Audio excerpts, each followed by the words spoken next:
लगता है पूरे एंशिएंट रिमेन्स के आग के अंदर सबसे पावरफुल दोजन मैं ही हूँ। भले ही मैं 4 स्टार पे हूँ, लेकिन फिर भी मेरी एबिलिटीज एक दोंगा को अच्छी तरीके से पता होगी। अबे ओए, दिन में सपने देखना बंद कर दे, क्योंकि हम लोग 5 स्टार दोजन पर है और मैं हॉलो सोल से बिलोंग करता हूँ। तुझे पता ही होगा कि मेरी पावर्स कितनी ज्यादा है।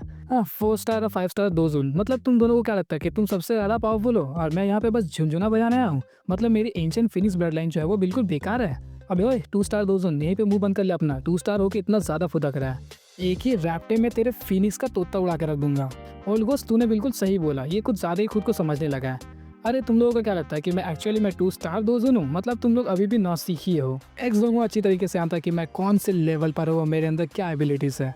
अरे तुम लोग बच्चों की तरह लड़ रहे हो 5 स्टार 4 स्टार 5 स्टार 4 स्टार करके। तुम्हें पता है कि आखिर मैं कौन हूँ और मैं कितना ज्यादा पावरफुल हूँ? मैं तुम सभी को सरपास कर दूंगा। अच्छा, तो तुझे लगता है कि अब तू सबसे ज्यादा पावरफुल है? एक काम करते हैं, हम लोग एक्स दोंगा से पूछ लेते हैं क्या कि कौन सबसे ज्यादा पावरफुल है। और एक्स, आखिर अब तू ही बता कि हम चारों में सबसे ज्यादा पावरफुल कौन है? अच्छा ठीक है, तुम लोग लड़ना बंद करो, मैं बताता हूँ तुम लोगों की एबिलिटीज और पावर्स के रिगार्डिंग कि तुम लोगों में सबसे ज्यादा पावरफुल निकल के कौन आता है।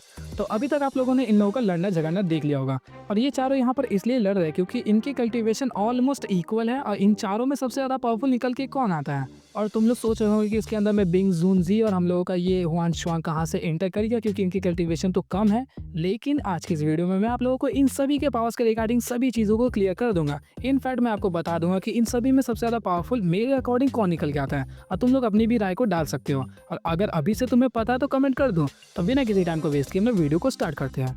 तो एंशिएंट डिमंस आर्क के अंदर में टोटल हम लोगों को चार पावरफुल दोजोन्स दिखाए जा रहे हैं, जिनमें से सबसे पहला आता हम लोग का बिंग जूनजी, जो कि एक्चुअली में पीक 4 स्टार दोजोन है। मतलब ऑलमोस्ट 5 स्टार के आसपास वो बिलोंग करता है। साथ ही साथ हम लोगों को तानजंग देखने को मिलता है, जो कि एक्चुअली में 5 स्टार दोजोन है। इसके साथ साथ हम लोगों को यहाँ पर ओल्ड गोस्ट जाइजिंग देखने को मिलता है, जो कि खुद एक 5 स्टार दोजोन है। और साथ ही साथ तुम सभी को पता है कि ये कितना बैडस कैरेक्टर है। इसके साथ साथ जो यहाँ पे चौथा कॉम्पिटिटर है वो है एंशिएंट डीमन फिनिक्स टाइप वालों का हुआन शुआंग, जो कि एक्चुअली में 2 स्टार दोजोन है अकॉर्डिंग टू दोंगवास। लेकिन आखिर सच्चाई क्या है कि इन सभी के पावर्स में कौन सबसे ज्यादा पावरफुल निकल के आता है? तो हम लोग सबसे पहले स्टार्ट करते हैं हम लोगों का फेवरेट कैरेक्टर ओल्ड गोस्ट जाइजिंग से। सभी को पता है कि ये कितना मोस्ट बैड ऐसा ब्रूटल कैरेक्टर है, और हाल फिलहाल में जो बैटल हुई थी इसने लिटरली सबके पैंट में सुसु निकाल के रख दी। क्योंकि एक 5 स्टार दोजोन ने अकेले एक 4 स्टार दोजोन, 2 3 स्टार दोजोन, एक पीक 2 जोंग, साथ ही साथ एक और 1 स्टार दोजोन, इन सबको अकेला संभाल के रख दिया था। मतलब एक टाइम के लिए उसका खौफ आ गया था। सबको पता है कि मास्टर यालाओ के रेस्क्यू ऑपरेशन के दौरान इसकी जो पावर्स थी वो टेरिफाइंग थी, लेकिन शोइंग के सामने तो कोई भी नहीं टिक पाता, तुमको पता ही है। और जैसा कि तुम सभी को पता है कि ये एक्चुअली में एक 5 स्टार दोजोन है, जिस वजह से इसकी जो पावर्स होगी वो एकदम एक्सट्रीम लेवल पर होगी। और हर एक दोजोन के अंदर में एक एक स्टार काफी ज्यादा मैटर करता है। इसके अलावा ये एक 5 स्टार दोजोन तो है ही, लेकिन ये हॉल ऑफ सोल से बिलोंग करता है। और हॉल ऑफ सोल्स वालों के पास में अपनी ही एक एक्स्ट्रा ऑर्डिनरी एबिलिटीज होती है, जिस वजह से वो बाकी किसी भी नॉर्मल कल्टिवेटर के मुकाबले काफी ज्यादा पावरफुल होंगे इन टर्म्स ऑफ स्ट्रेंथ और स्पिरिचुअल स्ट्रेंथ। क्योंकि वो लोग एक तरीके से अल्केमिस्ट तो नहीं है, लेकिन उनके पास एक ऐसी एबिलिटी होती है कि वो किसी भी कल्टीवेटर के डायरेक्टली सोल पर वार कर सके। और ये चीज़ काफ़ी ज़्यादा रेयर होता है, क्योंकि कुछ गिने चुने कल्टीवेटर्स ही होते हैं जो कि इस तरीके की एबिलिटीज़ को पोजेस करते हैं। लेकिन मैक्सिमम हॉलो सोल्स के जो मेंबर्स हैं उनके पास में ये एबिलिटी शायद से पैदाइशी होती है, या फिर उनके अंदर में कोई स्टीरॉयड टाइप का इंजेक्शन लगा के घुसा दिया जाता है। इसके अलावा हॉलो सोल्स वाले अपने कल्टीवेटर्स को कई सारे ऐसी फैसिलिटीज प्रोवाइड करते हैं कि वो लोग अपनी कल्टीवेशन को जल्दी एनहांस कर पाएंगे। साथ ही साथ उनके पास में कई सारे 2 टेक्निक्स और 2 मेथड्स भी होते हैं। मतलब आप लोगों ने देखा होगा कि ओल्ड गोस्ट जाइजिंग के पास में ऐसी कई सारे पावरफुल अटैक्स थे जो कि लिटरली वहां पे धरती हिला के रख दे।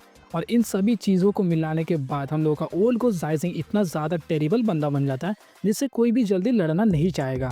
और यही कारण था कि जब उसने एंट्री ली यहाँ पर तो सभी की फट के हाथ में आ गई थी। तो ये तो निकला हम लोग का एक 5 स्टार दोजोन। इसके बाद आता हम लोग का तानजन। तानजन की पावर्स और एबिलिटीज़ के बारे में क्या ही कहना, ये लौंडा मुझे काफ़ी ज़्यादा पसंद है। क्योंकि एक तो ये बर्निंग फ्लेम वैली से बिलोंग करता है, जहाँ पर हुआन शुआंग ने अपनी स्काई फायर 3 मिस्टीरियस चेंज की पावर्स को रख दिया था। और अगर बाई चांस तानजन स्काई फायर 3 मिस्टीरियस चेंज को इस्तेमाल करता होगा, जो कि दोंगवास और नॉवेल्स में हम लोगों को कहीं पर भी मेंशन नहीं देखने को मिला, तो उसकी जो पावर्स होगी वो 1 स्टार से बढ़ सकती है। क्योंकि ये भी एक हेवनली फ्लेम को ऑब्टेन करता है, जो कि है 9 ड्रैगन लाइटनिंग फ्लेम, जो कि कोई नॉर्मल नहीं है बल्कि 12th रैंकिंग पर आता है। और कोई भी एक हेवनली फ्लेम किसी भी कल्टीवेटर को कितना ज्यादा पावरफुल बना सकता है तुम सभी लोगों को अच्छी तरीके से पता होगा। इसके अलावा बर्निंग फ्लेम वैली काफी ज्यादा प्रॉस्परस है, मतलब उसके पास में ऐसे कई सारे 2 टेक्निक्स होंगे जिस बारे में किसी को अंदाजा तक नहीं होगा। तो अब इसके बाद हम लोग बात करते हैं हुआन शुआंग के रिगार्डिंग, जो कि एक 2 स्टार दोजोन हमें देखने को मिल रहा है। लेकिन एक्चुअली में ये हम लोग का 2 स्टार दोजुन नहीं है। जो लोग मेरी वीडियोस को फॉलो करते हैं या फिर जिन लोगों ने नॉवल और मांगास को पढ़ रखा है, उन लोगों को अच्छी तरीके से पता होगा कि ये जो हुआन शुआंग है वो एक्चुअली में एक 5 स्टार दोजुन है और इसने फिलहाल के दौरान अपनी कल्टीवेशन को सप्रेस कर रखा है, जिस वजह से ये सभी के सभी लोग इसको नौसिखिया समझ रहे हैं।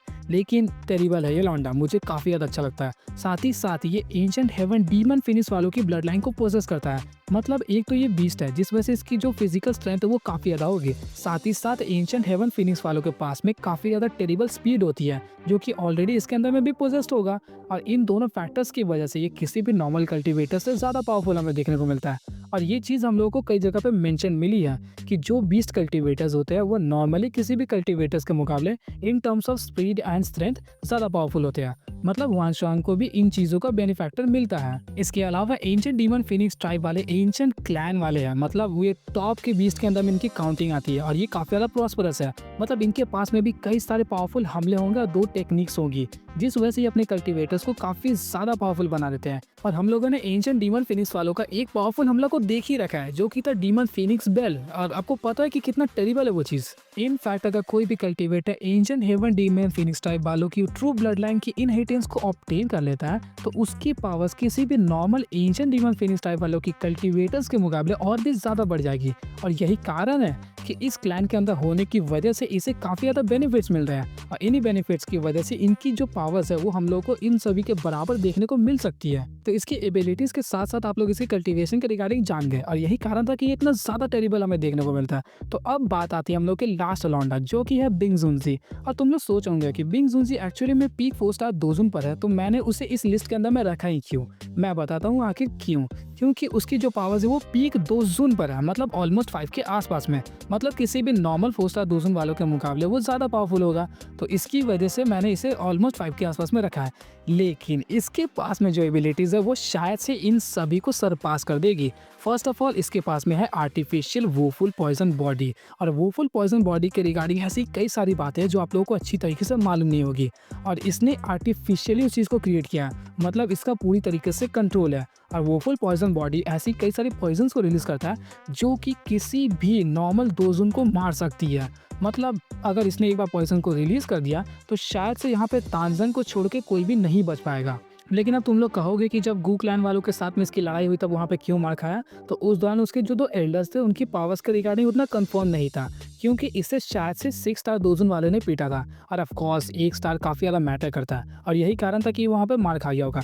लेकिन इसकी वोफुल पॉइजन बॉडी एक कंडीशन को काफ़ी अच्छी तरीके से अप्लाई करती है।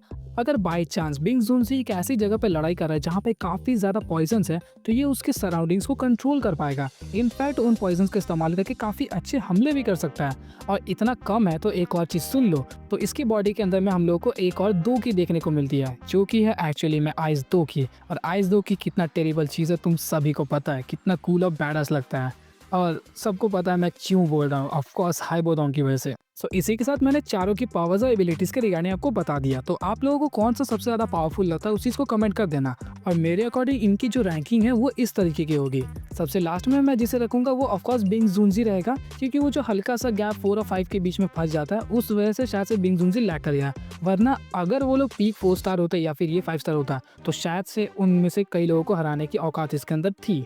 इसके बाद ही जिसे मैं रखूंगा उसका नाम सुनकर आप लोग चौंक जाओगे, जो कि है ओल्ड घोस्ट जाइजिंग। हाँ पता है कि वो काफ़ी ज़्यादा पावरफुल है, लेकिन इन टर्म्स ऑफ पावर्स और एबिलिटीज़ मुझे वो हल्का सा लैग करता हुआ नजर आ रहा है, क्योंकि इनके पास में इनक्रेडिबल अमाउंट ऑफ स्ट्रेंथ वगैरह है। लेकिन ओल्ड घोस्ट जाइजिंग शायद से इन दोनों के सामने नहीं टिक पाएगा, क्योंकि इसका हाथ भी कट गया, इसकी थोड़ी सी डिस्कम्फर्ट चल रही है, मतलब थोड़ा कम कॉन्फिडेंट वाला है लौंडा।